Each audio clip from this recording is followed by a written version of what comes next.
Hey, what's going on? It's Bill Burr, and it's time for the Monday Morning Podcast for Monday, October 27th. What's going on? How are ya? Jeez there. How's your Monday going? We got the June gloom going on out here. Around here. That whole decade. I missed all of that music in the 90s. I just couldn't believe that it was over. The 80s were over. Around here, it's bigger. Bigger than you, and you are not me. See, I go right back to the 80s. Went right back to REM. I went from that other band that had all those big hits. There was a lot of songs about runaway kids in the 90s. I do remember that. And abused kids. You know? The 80s, it was more, they were singing to those same abused kids, but they were just asking them whether or not they were still rocking. And, there was only one answer to that question. The same way, like if you play sports and you're laying on the turf and the coach comes up and says, can you still play? There's only one answer. You have to say yes. You can't say, well, no, actually, my body's telling me that there's something wrong. The music version of that in the 80s was, are you ready to rock? Do you rock? Are you still rocking? There was only one answer to that question. And that was yes.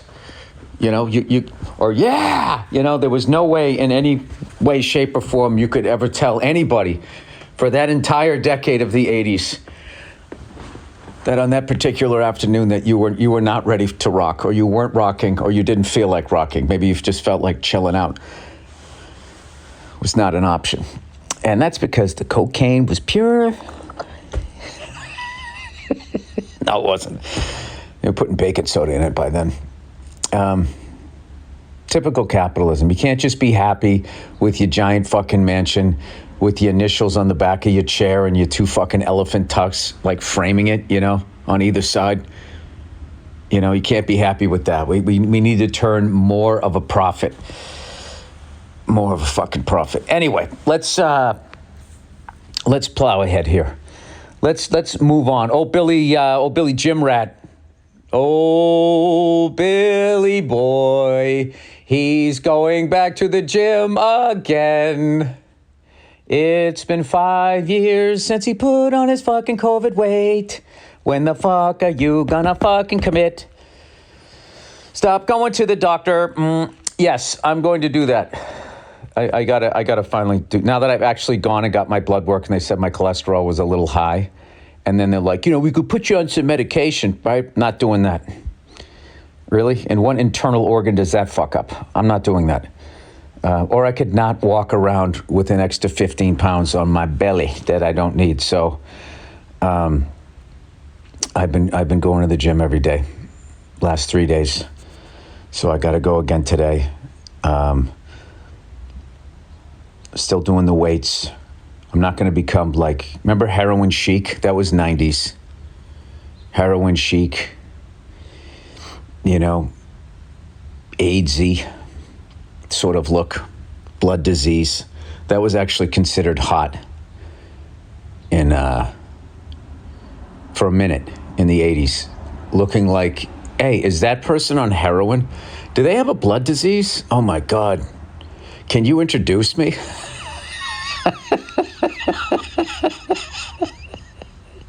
Could I carry that full-grown adult like a baby?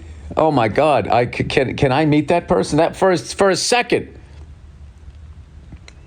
That was, that was the thing. That was maybe the height of miserable, beautiful women, is when they had to get that skinny for the fucking weirdos that managed them and made their clothes. It was really weird. And then Sir Mix-a-Lot came out talking about ass, and then, all of a sudden they were allowed to eat again. This is all true, if you look it up. If you go to the right website out there on the fucking interweb, the internet, the inner web of lies,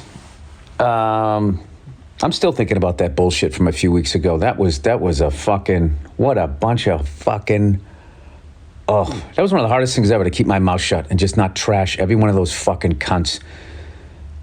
Oh, am I looking forward to running into a few people.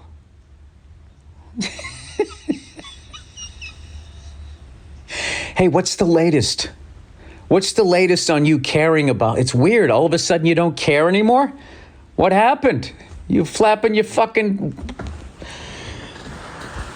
goddamn arms up and down. What happened? What happened? What's your cause this month to help sell whatever project you're on, you cunt? Anyway. So, my new breakfast, instead of a breakfast burrito, which, by the way, having lived in New York City and now living in Los Angeles, the breakfast burrito is just, it's beyond the bacon, egg, and cheese. Bacon, egg, and cheese, like, you know, that's sort of like, what would they, bacon, egg, and cheese as far as breakfast things, if you put it in like I'm doing all music today.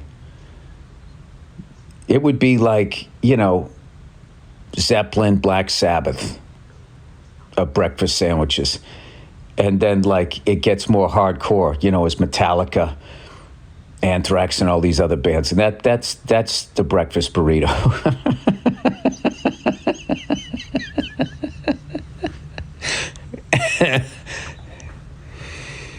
Yeah.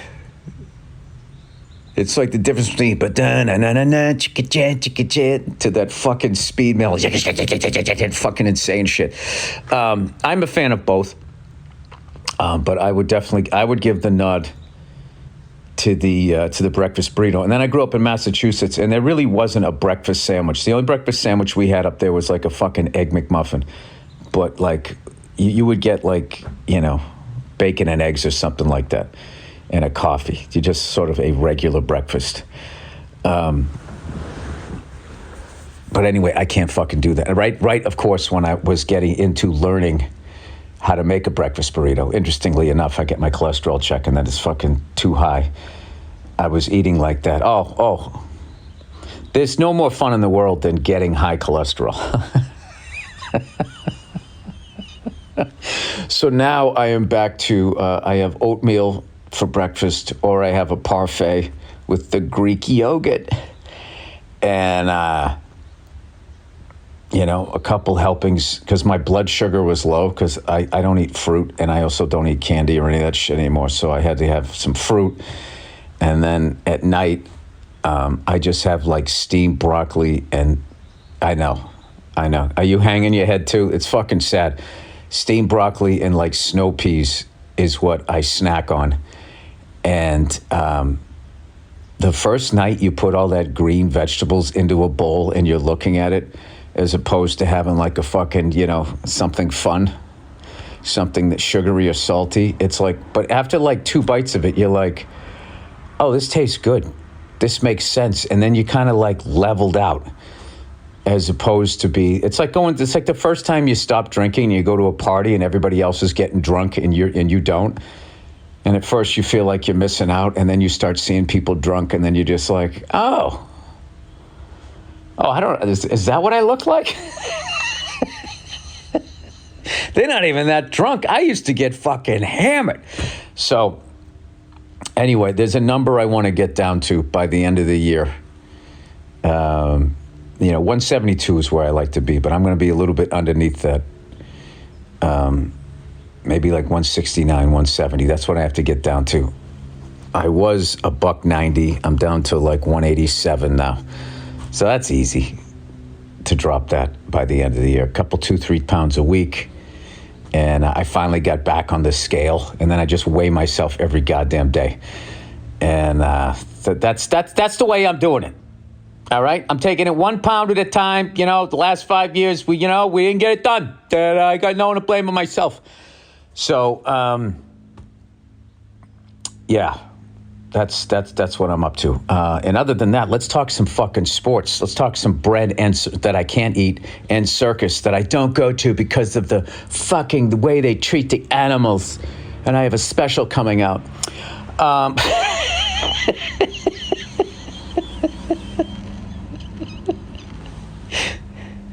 I'm going to find the right thing to get sanctimonious about, to mock all of that. Anyway.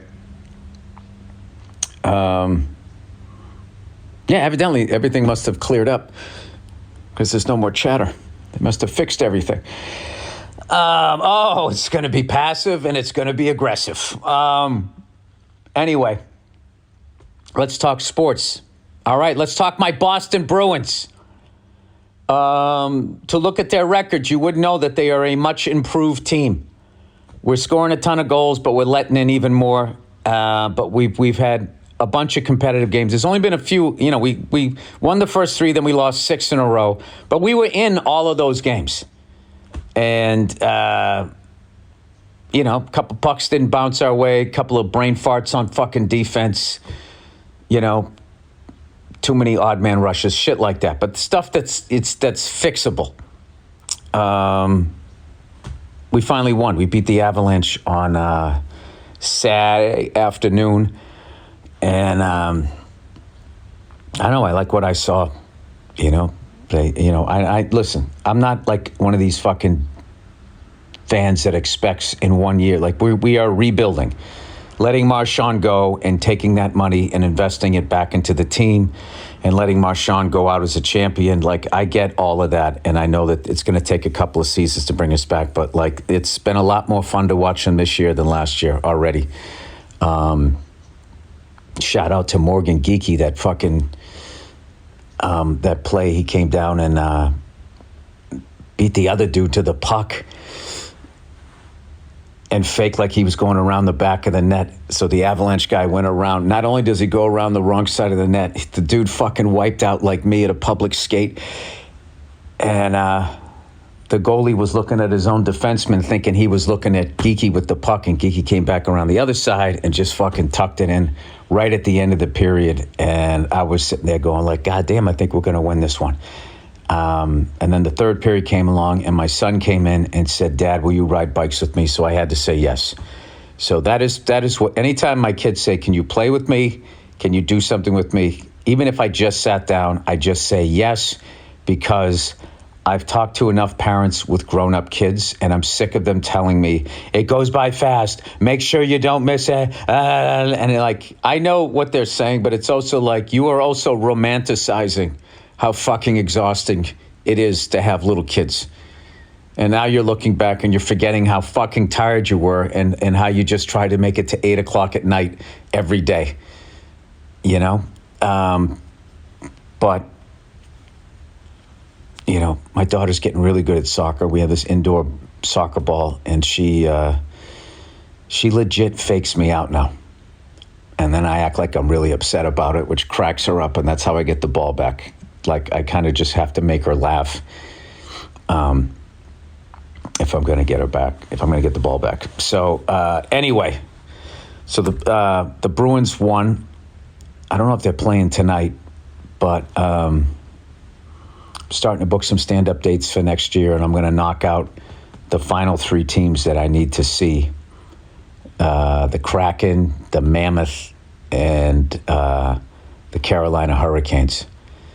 Going to do that, and I plan on watching every Bruins game this year, so I'll be like totally dialed in with hockey. But I will tell you, I've watched like I missed the first 3 games because I was the fuck was I doing? Oh, but we had the family vacation, but you know, I was checking in on it, and then I had time to watch. I watched 6 losses in a row, and then the Avalanche game. So I've seen most of the last 7 games, so I'm just going to stay into that. But having even said that, I can't even pronounce most of the guys' names on the fucking team. Everybody has like 17 letters. But anyway, Patriots win again. Patriots win again. You know what I fucking love about the Pats? Is their halftime adjustments have been fucking amazing over the last month. Every game, it seems it's like it's close at the half, and then we figure something out. We have a great running game, which is opening up the passing game. We have a great passing game, which is opening up the running game. I love that that we threw 3 touchdown passes, 3 different receivers. I mean, I just, just the fact that they're competitive has been great. And I know, our division sucks. Speaking of which, shout out to the Jets. I'm glad they won a game, dude. You don't want to see somebody go 0-17. This is the thing. You go 1-16, nobody fucking remembers. You go 0 for. Then you're with the Buccaneers, the 77 Buccaneers, and the Lions went 0-6. They were the only team to go 0-16. Buccaneers were the only team to go 0-14. You don't want to be the first team that goes 0-17. So shout out to them. And then I've been watching the World Series. Fuck. What the fuck was that? Just touched my phone. Part of the plastic covering just went into my thumb. You know, the clear thing there? Anyway, first game, I don't know if I talked about that. Jesus Christ there. The fucking Blue Jays kicked the shit out of them, had a 9-run inning. So everybody in Canada is all fucking excited. Then they come out, game 2, and I don't know.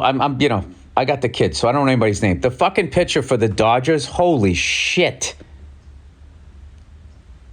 They were saying if you have 3 pitches, you can dominate a game. They said he has 6, and they all come from the same location. These fucking kids today, just the amount of information that's out there.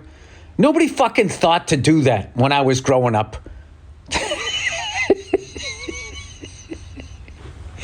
It wasn't until, who was the first guy? I think it might have been Pedro that, it comes over the top, the same sort of release. So that's all come about in, the last 25 years. And the fact that people can still hit, 300. Aaron Judge won the batting title this year, hit, fucking 330-something. The fact that you can still do that when there's guys out there that have 3 to 6 pitches that all come from the exact same location is insane. So anyway, they come out, and there's this fucking guy behind home plate in Toronto. Fucking hilarious. He's got his shirt on. It said, "I bet on us." You sitting right behind home plate. And I'm sitting there thinking, just a few years ago, before gambling became legal, you couldn't wear that shirt. They'd say, "Hey, get out of here. Get you there with that shirt that's talking about gambling. You got to turn that thing inside out, or no, you're going to take it off right here in front of everybody. We're going to shame you with your own man boobs, and you're going to fucking take that goddamn thing off, and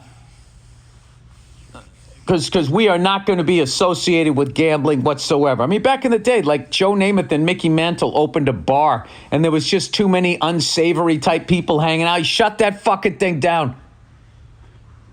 Shut that thing down. Joe Namath was considering retiring. That's how little money people made back then playing sports. It's you ain't going to tell me fucking who can come to my bar and can't. Shit, I ain't playing football right now. I'm having a drink, wearing a fur coat. That's what Joe Namath sounded like before he fucking moved to New York. Anyway, but I just love that fucking guy. You won one game. I know you won it 11-4, but it was just one game. And he's sitting there with that stupid shirt. And the later in the game, it got the dumber the shirt. I bet on my team. You? I bet on the other team, and now we're fucking 1-1.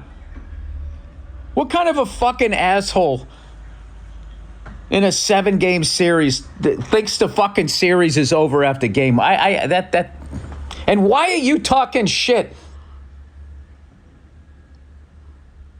You probably suck at wiffle ball. This is professional baseball. Show up with the fucking regular shirt.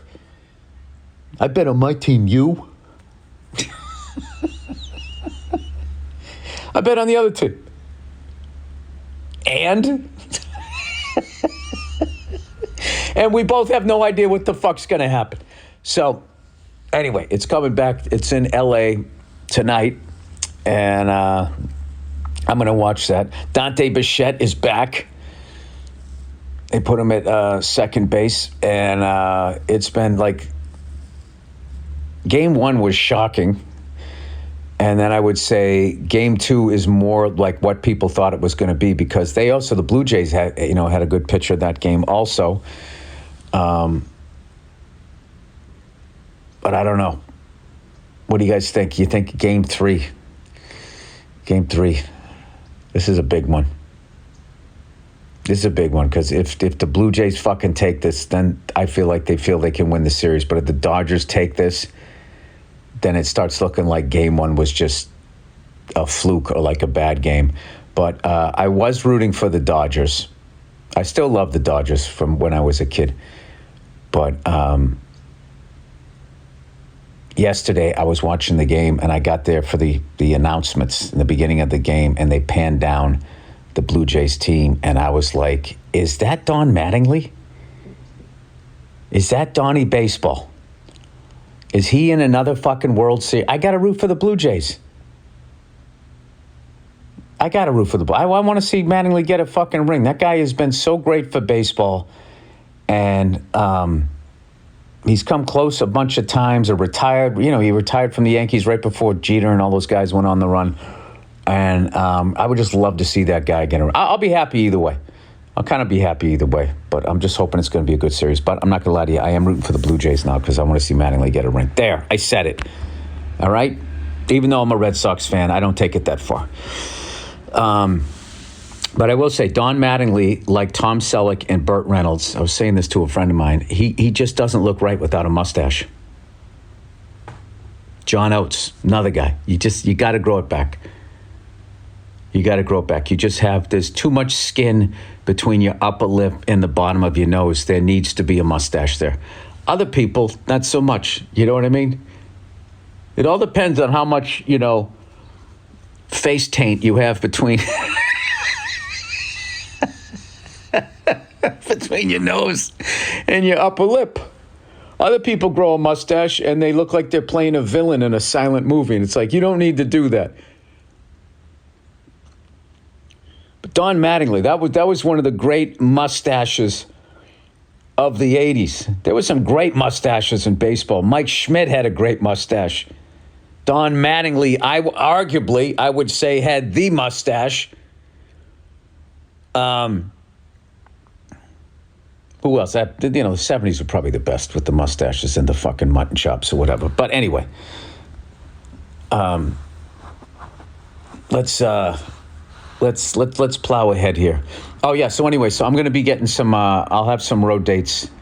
Finally, I am taking the rest of the year off just because I did the play early this year, and I am actually enjoying the hell out of being home and around my kids. What's funny is my daughter wants to go to this amusement park because she went there with some friends, and there was one roller coaster that she didn't go on, and the other kids did, and her and a couple kids didn't, and now she's like wishing that she did. So now she's asking me to go back to go on the roller coaster and asking me if I would ride it with her. And this is the thing. I fucking hate roller coasters. I don't trust them. I went to Six Flags and I got stuck on one time, and they got us off pretty quickly, but there was a moment there where I was going like, this is going to be a mind fuck. Like, I really have to keep my wits about me. And I was feeling my wife was starting to freak out as I watched these guys in yellow suits for whatever going over to the fuse box. Unfortunately, they just flicked the switch and went again, and then we were able to get off. But that was the second time I was at Six Flags and something weird happened on a fucking roller coaster. And I was just like, this fucking place is open 7 days a week, essentially 365, and they're just running these rides non-fucking stop. And I don't feel they do any maintenance until something happens. I'm sure there's upkeep. I'm sure there's checking oil or whatever. But at the end of the day, it's a machine. I mean, if you're going to be running it 8 hours a fucking day, 10 hours a day or whatever, there's going to be some problems. So I don't mind a roller coaster. I don't mind being on a roller coaster that I'm sitting down in and there's no loop-de-loops. I will do that, which is, like basically an old school one. Because if that thing shuts off, okay, they can come up, walk up the stairs, walk up the fucking hill or whatever, and they can get you out and everybody can slowly walk down. I don't want to get stuck upside down on a loop. I've seen that happen. And I don't want to be in that Superman thing anymore because it's all of a sudden it starts feeling like there's a fucking elephant sitting on your chest. Because I was totally fine until I thought like, well, if I really wanted to, I could get out of this thing. And I tried to and I couldn't. And then that's when that sort of like awful feeling in the middle of your chest started happening. And I was like, all right, Bill. All right. Just fucking relax. The only reason why you're freaking out right now is because you know that you want to get off and you can't right now. If you can just block that out, everything's fine. There's plenty of blood flow. You can fucking breathe. Your wife's freaking out. So now it's time to be positive. So I just started talking to her. And I couldn't really see her, and she was trying to see, we were like right next to each other, but we couldn't move our fucking heads. And I was just going like, it's all right, they're over there, they're going to do this. This is normal. They're going to fix it in it should be a couple seconds. Fortunately, it was, but I was totally bullshitting. In my head, I was like, oh my God, the last time I heard about it, they were up there for like 2 fucking hours. So anyway, but my daughter wants to go, so I'm going to go. Hey, what are the odds it happens again? Am I right? All right, let's do some reads here for the week. Look who it is, everybody. Squarespace. This podcast is sponsored / brought to you by Squarespace. Squarespace is the all-in-one website platform designed to help you stand out and succeed online. Whether you're just starting out or scaling your business, Squarespace gives you everything you need to claim your domain, showcase your offerings with a professional website, grow your brand, and get paid all in one place.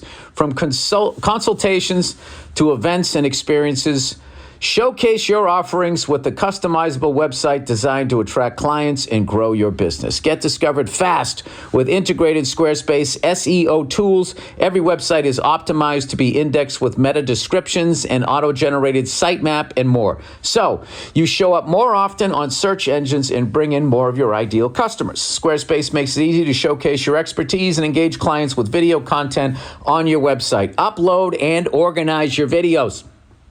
Create stunning video libraries and even monetize your content by adding a paywall. Perfect for online courses, exclusive tutorials, and premium workshops.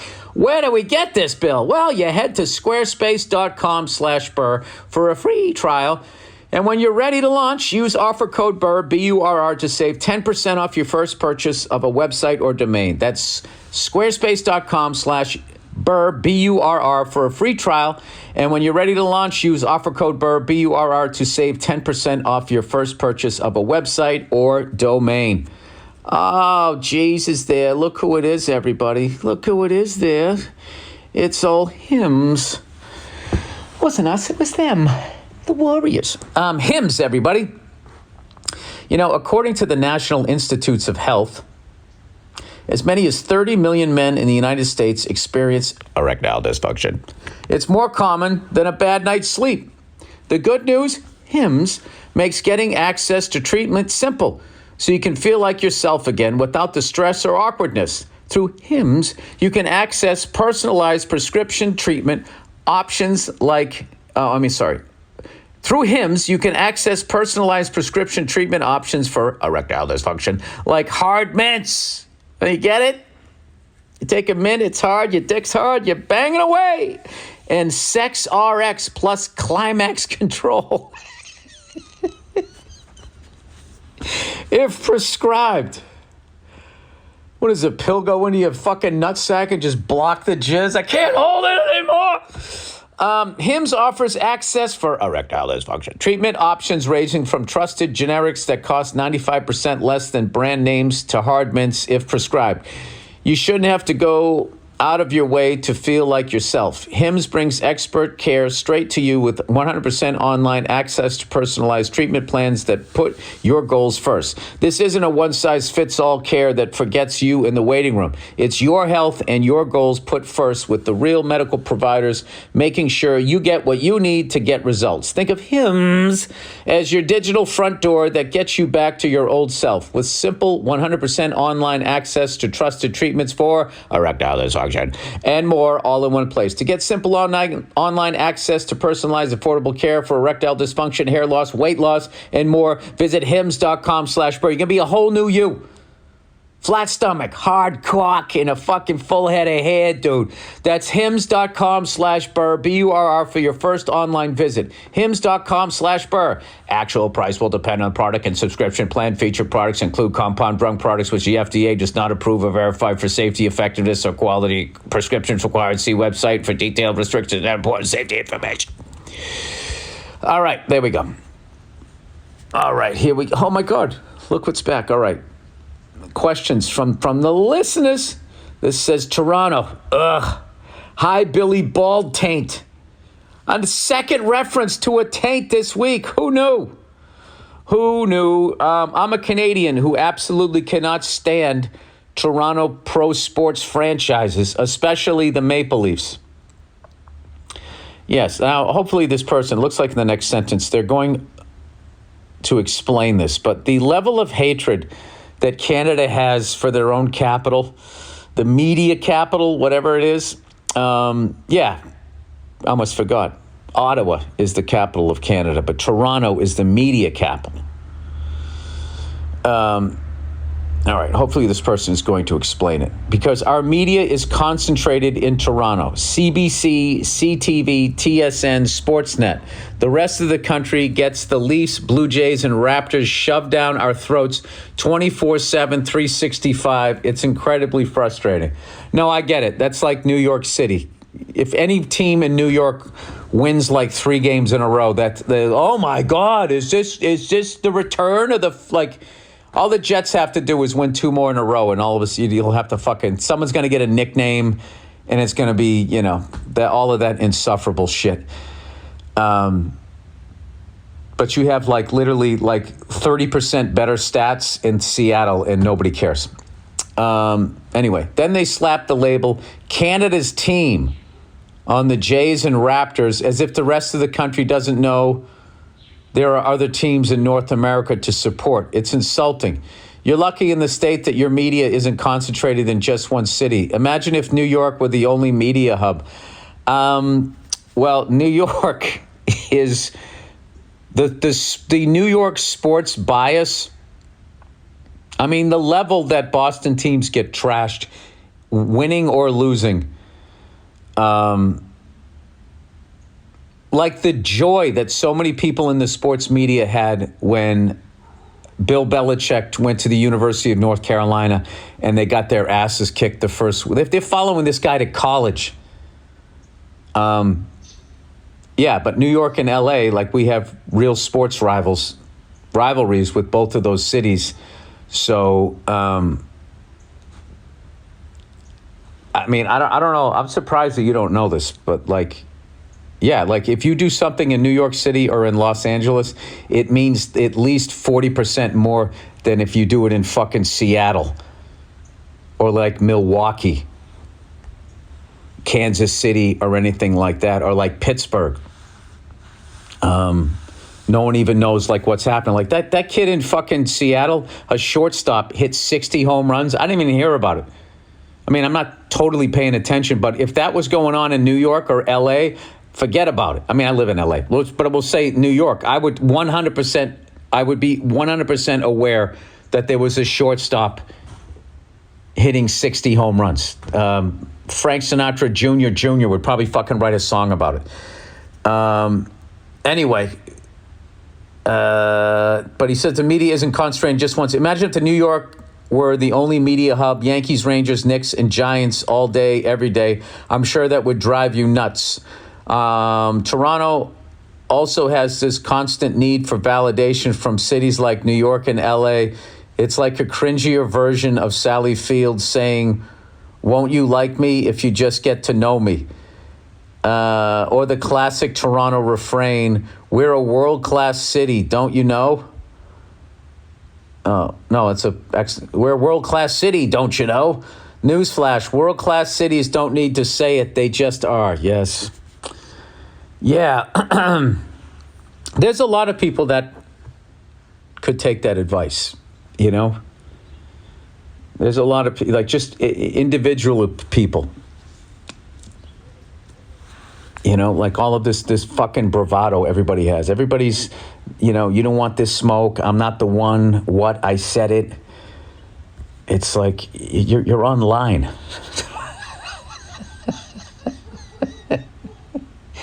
You're not in anybody's face right now. I don't understand. You're puffing your chest up to a computer screen. You're probably chesting up to a bot. Like, I don't know what you're doing.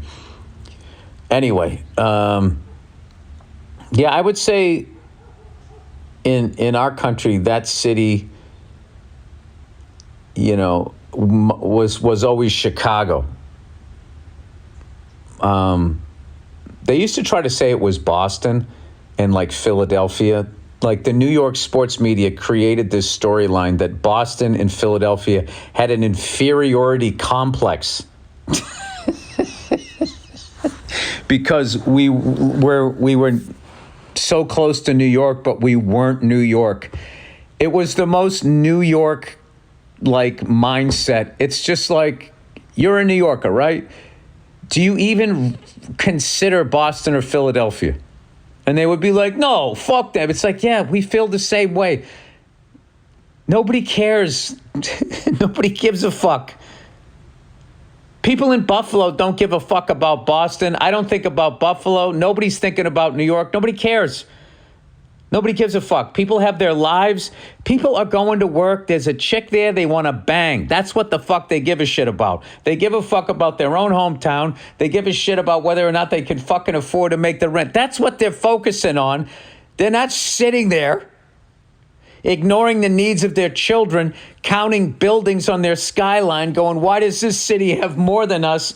I don't feel like a good father anymore. It's one of the dumber things. I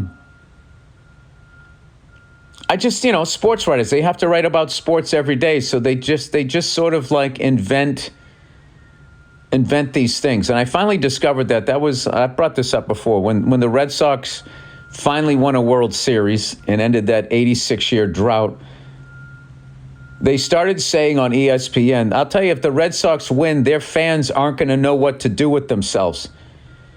And I was at home going, what do you mean I'm not going to do? I'm going to fucking go drink a bottle of champagne and smoke a cigar, fucking jump around the house. I know exactly what I'm going to do. And they just kept, I'll tell you right now, they're one game away. They're not going to know what to do. Right? And then we win it. The whole city's going crazy, jumping around, celebrating, as am I. But then what do? They interview people, and they only cut to people going like, I don't even know what to do. They literally said, like a kid, can you say I don't even know what to do? Do you want a cookie?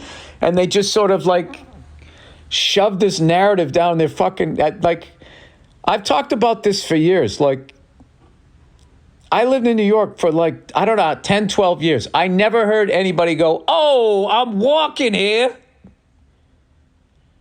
I lived in Boston, outside of Boston, for 27 years. I never met a lobster fisherman. I never saw a lighthouse. I don't know how to tie sailor knots. All of that fucking shit that they show. I don't like, what is that shit that looks like somebody puked in a bowl? Chowder. Clam chowder. I wasn't not even a part of my life. I didn't even have an opinion on it. I just looked at it. I was like, that looks gross. I don't want to eat fucking soup that has fish in it. It just makes me sick to my stomach to even think about it. And later on in life, I tried it, and it was, I guess it was all right, but these fucking sports channels, just like, hey, you live in Philly, you walk around, eating you got a cheesesteak in one fucking hand and fucking eagle and a bald eagle in your other fucking, they don't. You can get a cheesesteak. But that is something you can't eat like that every goddamn day. Just fucking sitting around eating clam chowder every fucking day. You live in Chicago. How often do you get deep dish? Even if you love it, how often are you fucking, they just act like it's why you grow a mustache. You sit there eating a deep dish pizza. I'm a Chicago guy. So they do all of that type of stuff. So, but I 100% understand what you're talking about, where all of a sudden, for whatever reason, because all the media is there, that whatever happens in that city is just like amplified. I don't know. I have no idea. I could actually say that New York City has an inferiority complex as far as sports goes to what happened in Boston for 20 years, with the joy that they have, like the Knicks beating the Celtics. You would have thought they won a fucking championship, and then they lose the next round. As always, to continue their 52-year fucking drought of no championships. But every fucking year, come playoff times, the amount of time that they're going to dedicate to showing New York Knicks fans celebrating after a fucking win in the first or second round of the playoffs is, it's like every year they show fucking Maple Leaf fans standing outside their fucking stadium, and everybody knows what's going to happen. Why are you showing this? Why does failure get more coverage than in this city than success in other cities? So yeah, I would say New York sports media there's a bias, and I'm not shitting on New York, because New York that's if we're going to try to compete with Europe, London, Paris, and Rome, New York City is what we got. And it is a great city. It's an amazing city and all of that. But hitting 300 in New York is hitting 300 in Milwaukee. But for some reason, no, in New York with this fucking pressure. Dude, nobody is nervous about you in that Yankee jersey that you're too fat to button. They don't give a fuck. They have somebody throwing an object at their fucking head 100 miles an hour. That's what they're focused on. Nobody gives a fuck. When I sit there with the hot dog, this fucking guy worth $100 million really feels a lot of pressure. All right. That's what you want to think. All right. Let's plow ahead. This guy continues to say, and don't get me started on Toronto sports media disregard for Canadian domestic pro and university level sports. TSN, often mockingly called the Toronto Sports Network, would rather show Division III tiddlywinks between Montana State and Chancellorsville A&M than Canadian university football, basketball, or hockey. Maybe that'll change, because down here they're showing way more of the WNBA, and the level of play is noticeably better. And I think that the WNBA, I mean, at the end of the day, you're a human being, and it's a basketball. All right, so if you just look at gymnastics, you watch a guy doing a floor exercise, and then you watch the women, they do the same thing. They're doing the same flips and shit. So they have the ability to fucking learn how to shoot and dribble if they just do it long enough. And I think now that they're going to actually get paid, even though there's nobody fucking, not people watching it for the money that they're demanding, if there's actual money at the end of it, then I think that in the next 10 years, it's kind of like how all those European basketball teams used to suck in the Olympics. And then that one dream team went over there in the early 90s, 30 years ago, and so embarrassed them that I don't know what happened. They just said fuck this, and they focused on the game. And now like you got like 8 foot tall people hitting 3-pointers like they're Larry Bird or something. So I don't know. Anyway, plowing ahead here. This person goes on to say, Sportsnet, which holds the rights to the Jays, constantly puts down the CFL and the Argonauts, a franchise that actually wins championship while worshiping anything and everything American. Love your comedy, Bill. Tell the haters to go fuck themselves. When are you coming back to Canada? I don't know. I might have some gigs up there soon, but yeah, but you guys still have hockey night in Canada. It's not, I feel, don't they leave like the hockey alone? I don't know. I have no idea. But I will tell you this. I do like Toronto. And I love New York. I love going there. But like I totally understand what you're saying. It's like this is all pro level sports. And if somebody is crushing it, they should get an equal amount of attention. Like if you hit 60 home runs, you should be getting attention for that. Not being, well, it's 60 home runs in Seattle. I mean, shit, I would hit 30. I mean, I barely play wiffle, but like that whole fucking attitude, I don't subscribe to that. Or else, and I also don't subscribe to you lose in the first or second round of the playoffs every year, but you get coverage like you're, I don't know what, like one of the great fucking teams out there. Anyway, okay, NFL kicker. Hey, Bill, NFL fan from Wisconsin. Go Pack, go. Heard you and Verzi discussing NFL kickers being able to nail 50-yarders like nothing this season and kickers getting different balls. Just emailing to give you a bit of info on the special K balls NFL kickers use and how the rules changed for this year. Parentheses, I didn't do a bunch of research on this, so feel free to disregard. This is just based on listening to Pat McAfee. You know what's funny? I wanted to hear what he thought about it, talking about the kicking rules in the NFL over the last 4 to 5 years. Yeah, like how can they all of a sudden just kick it like 15 yards longer, it seems, out of nowhere? As far as what I know, NFL kickers have had separate balls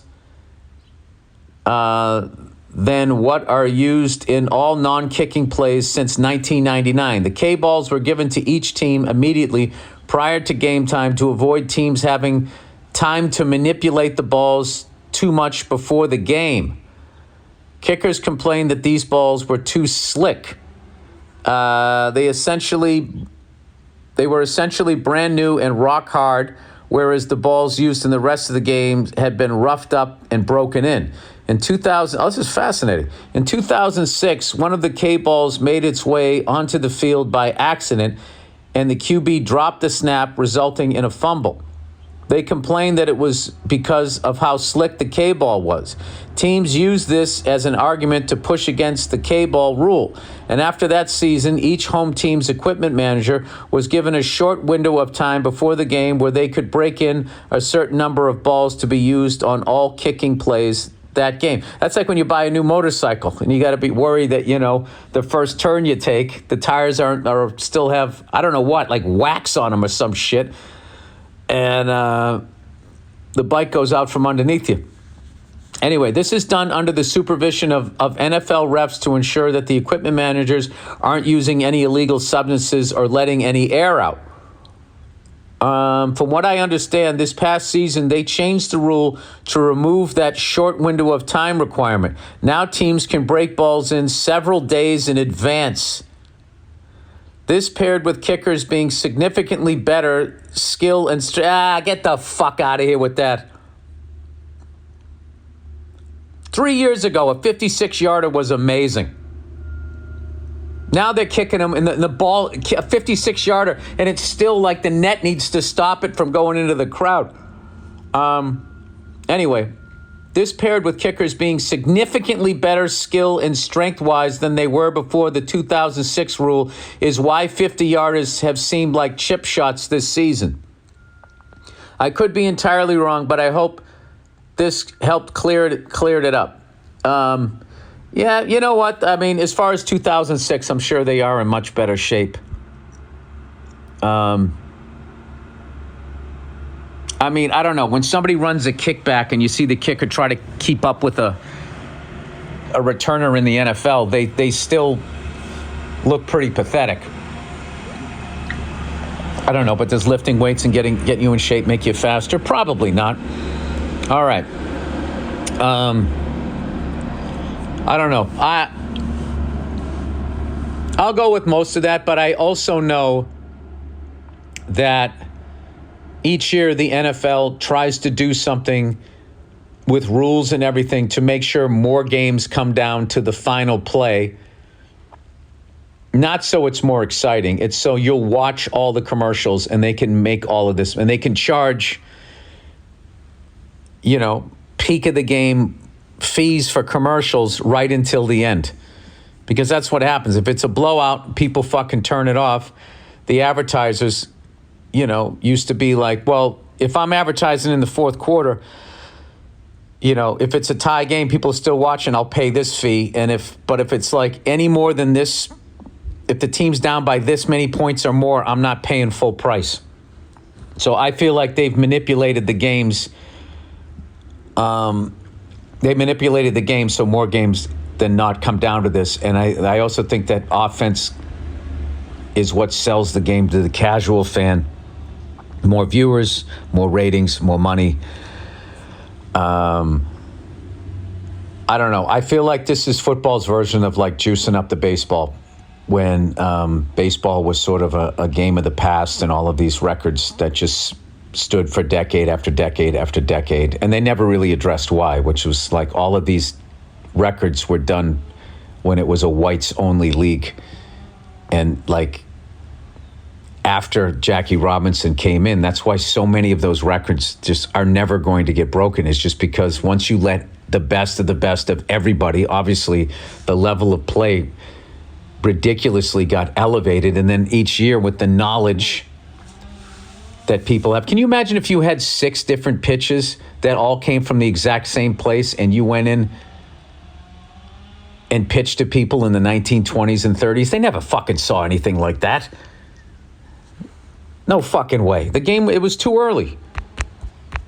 Like who would even, like they didn't have like video cameras to even fucking to analyze that. Maybe it was like a local press thing and they would show it, but they would always be filming from like 100 yards away. There was no game film to break down and watch. I don't know. So anyway, hopefully that clears up more of what's going on in the fucking kicking world of the NFL. All right, I could be entirely wrong, but okay. Hot maid issue. All right, dear Billy Blue-Footed Booby. I don't even know what that means.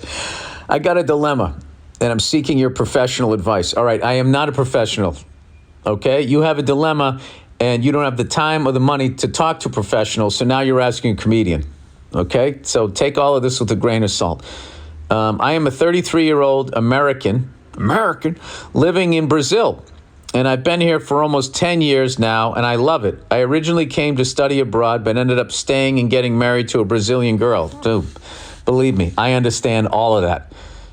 Why? Once you go down there, those are some of the most beautiful women in the fucking world.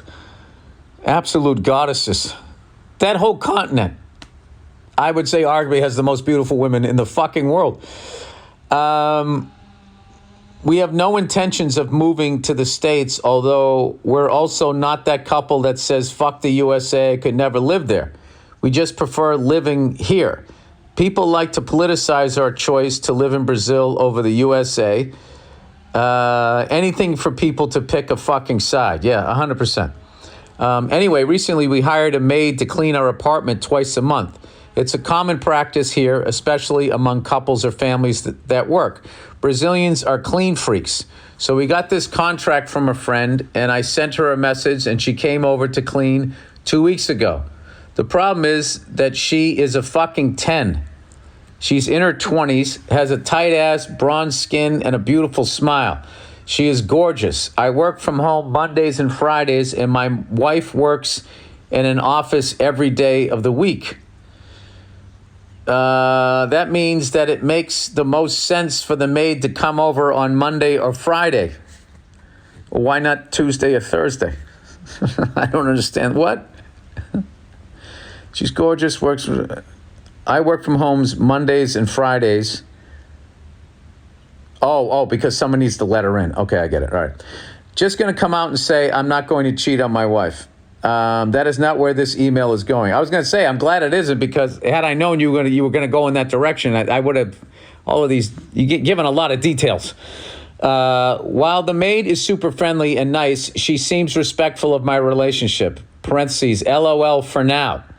Anyway, my issue is that my wife doesn't know what she looks like, and I know that when she finds out, she is not going to approve. She isn't overly jealous, but Brazilian jealous in the sense that if there is a hot chick around, she gets protective of me. She isn't overly jealous, but Brazilian jealous in that the sense that if there's a hot chick around, she gets protective of me. I think American women are like that. Anyway, it is kind of reasonable as girls are often flirty and hot here. Here's another side note. Dude, this sounds like a fucking porno. This is your life? Here's another side note. I lived in Portugal for a while and worked at a hostel there. While I was working there, I hooked up and then dated this Brazilian maid who cleaned the hotel. My wife is aware of this story, and we weren't together at the time. Yeah, dude. Yeah. Okay, I get it. So my dilemma is this. Do I tell my wife that this new maid is hot? She has already been over to clean twice, and I haven't said anything. I don't know if it would be weird if my wife finds out on her own in the future. She could be like, why wouldn't you tell me? Is there something you are hiding? My other issue is that I don't want to tell my wife she is hot and then we have to fire her. She does good work and is super friendly. What would you do? Tell the wife, ignore it. Thanks a million, and I love listening to you to remind me of home. All right, this is go fuck yourself in Brazilian Portuguese. They toma no su, no cu. I don't know how to say it.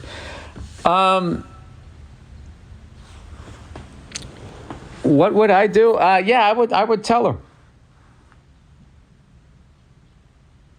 I would tell her. I would just say, listen, the new maid is great. She's absolutely killing it. But, I mean, this is what she looks like. I don't want to do anything, but I just don't want you to be seeing, like, this is really hard for me to say because I don't know how your wife is. My wife is cool as shit. She would just look at her and be like, oh man, she's a fucking smoke show. And that would be it. That wouldn't bother her. But if this is something that would bother you, well, that's what I would say. I would just say, listen, the new maid's doing a great job and all that, but like, I just want to make sure. I don't know. There's no way to bring it up with her without her. Like, well, why are you telling me? Because then she'll flip it and be like, so what? She's beautiful. Why should I be concerned? Why? What are you thinking?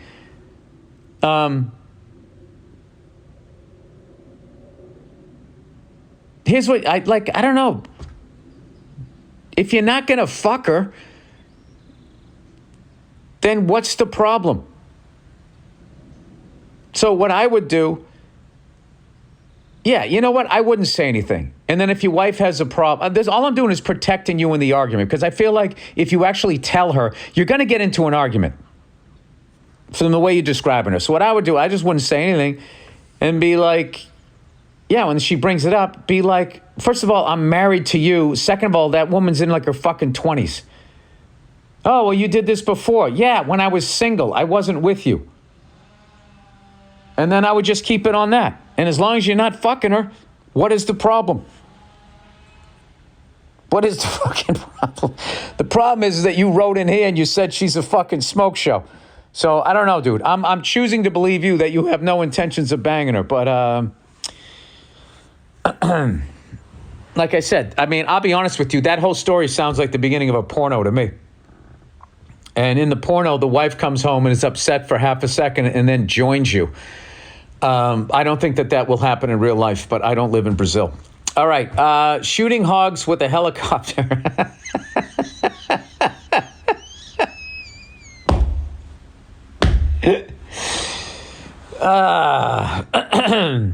Shooting hogs from a helicopter, not with a helicopter. Shooting hogs from a helicopter.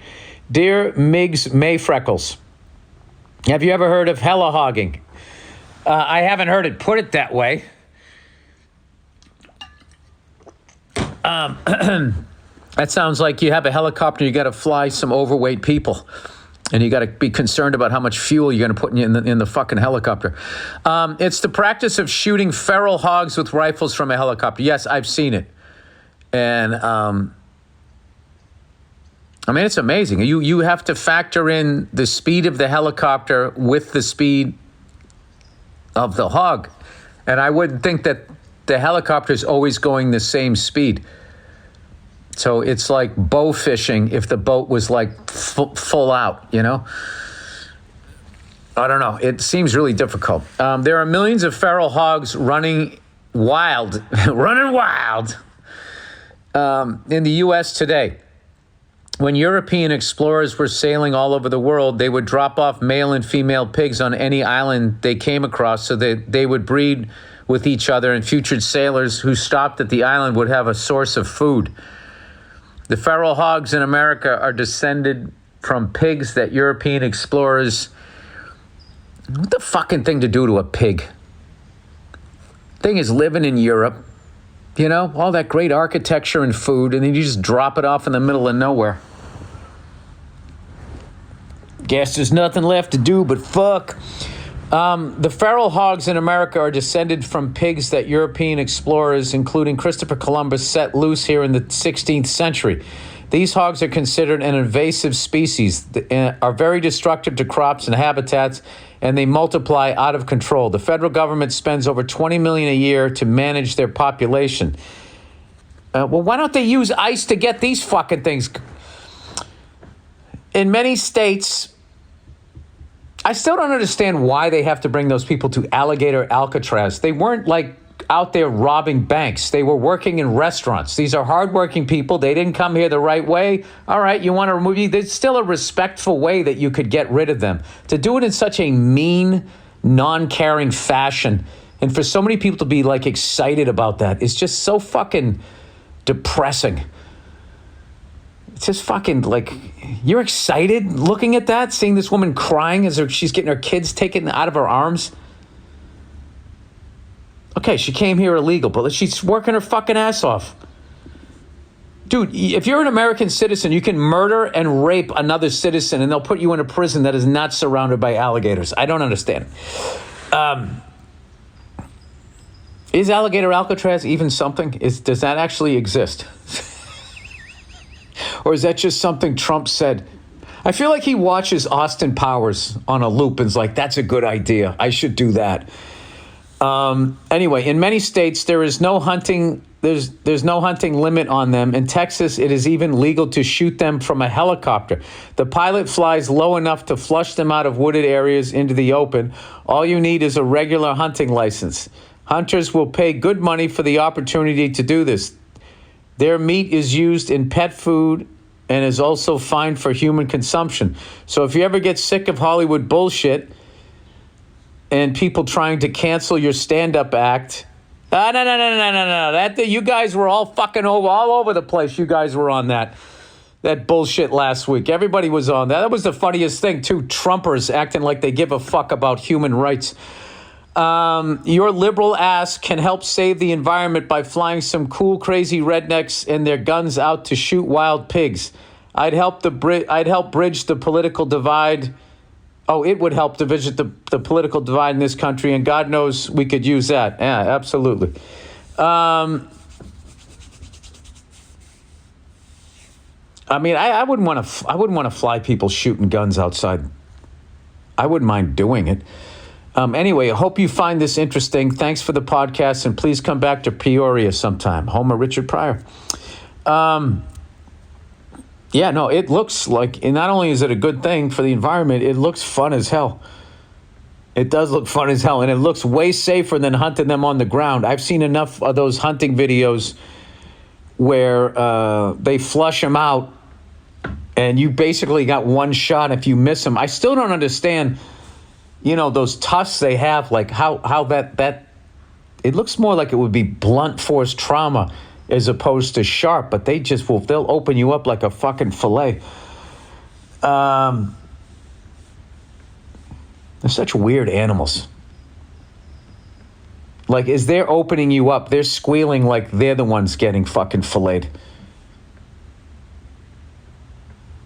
Right? They're like stabbing you with their tusks and then have the audacity to scream louder than you. Like, what the fuck are you screaming about? I'm the one getting fucking gored over here. All right, that is the podcast. All right, everybody. I look forward to whatever the bots tell you to be upset about next month. All right, that's it. Seriously, go fuck yourselves. Have a great couple of days. Enjoy the World Series tonight, and I'll check in on you on Thursday.